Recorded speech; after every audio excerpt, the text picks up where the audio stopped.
Oh, I love love. I love love real bad.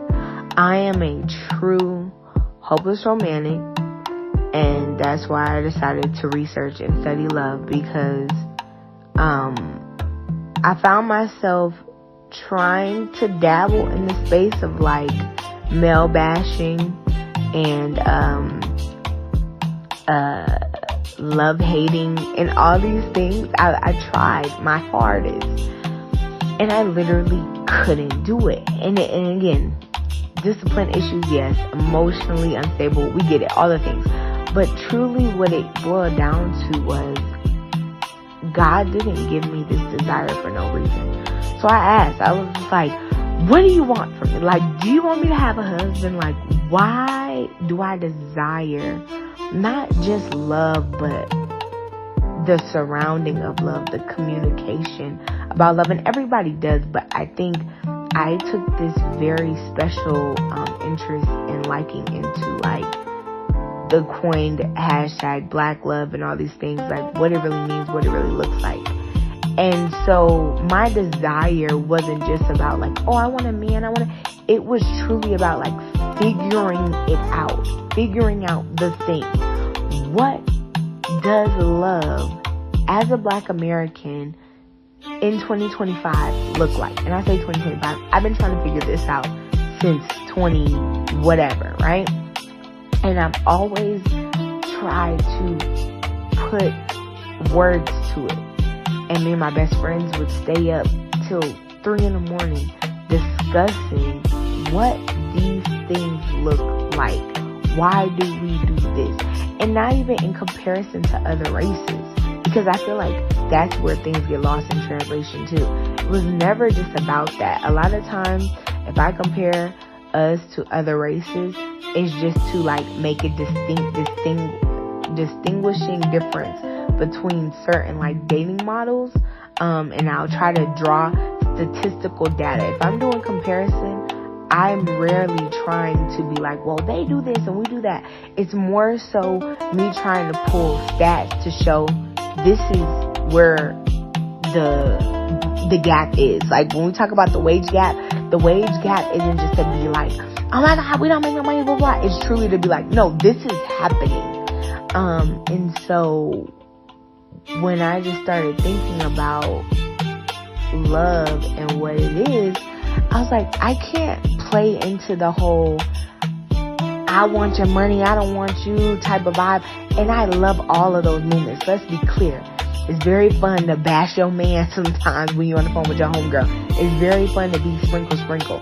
It's very fun to listen to Call Her Daddy and feel like you can rule over all of these men. Like, all of that type of stuff is fun, but for me, it wasn't sustainable because it wasn't truly what I wanted and where I was at. And I found out it wasn't even that I wanted like long-term partnership or anything like that. I wanted to be at peace with what was going on. And what I found was going on with me was just because I have an obsession with men, and maybe it can even be toxic and it could be dependent based, doesn't mean I have to act on it. It doesn't mean I have to get on all 3 dating apps at once and try to swipe my life away to go on 17 dates to fall for 2 different dudes in the same month and cry my eyes out for 3 weeks to get inspiration and lose weight so I become on a breakup diet. Like, I didn't have to keep being in that cycle. I finally learned to be okay with like being in love with love, loving the idea of love, loving male attention, male affection, without being hyper fixated on getting that. And I think in my work, that's what I wanted to show. I noticed it was a lot of one or the other. Like, you either pick me or you either Miss Independent, you don't need nobody. And I found this nice home for me to where it's like, where can I live in the middle? And depending on what work that you see of mine first, you may not think I'm in the middle. Depending on what work you see, there's a lot of work that's like, depending on what space I was in, I was super in love with men and super trying to talk about and appeal to what I thought about men in that time period. So it's super lovey-dovey. I love men real bad. And then some work is just like very far to the other side. And it's just like, you know what? I don't know about this. The stats show that women, black women especially, are 64% of this and 36% of this, and we can't find nobody because there ain't no suitable partners. Like, it depends on what you see from me, your first time finding me, and wherever you found me is where. But I hope that people find whatever they need in that time and then continue on the journey through my work and find more to get the whole kind of big picture of me. My first literary analysis of what I was thinking and what I was feeling being in that middle was the American Love Renaissance. And it was and I don't know if I should do American Renaissance of Love. Maybe I should do that. But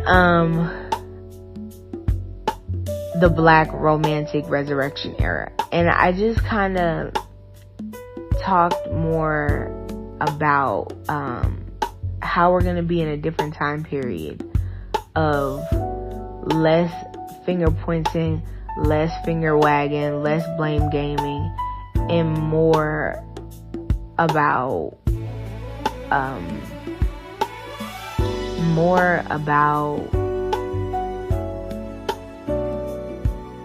actually finding healthy ways to come together and be together.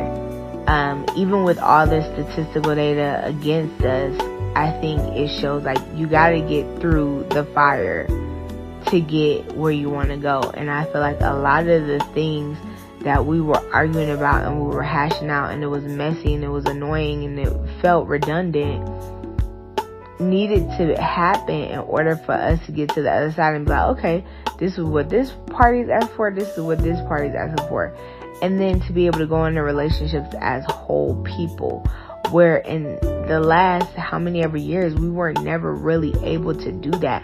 I think it looks so messy right now because this is our first time actually having the freedom and being able to choose each other properly.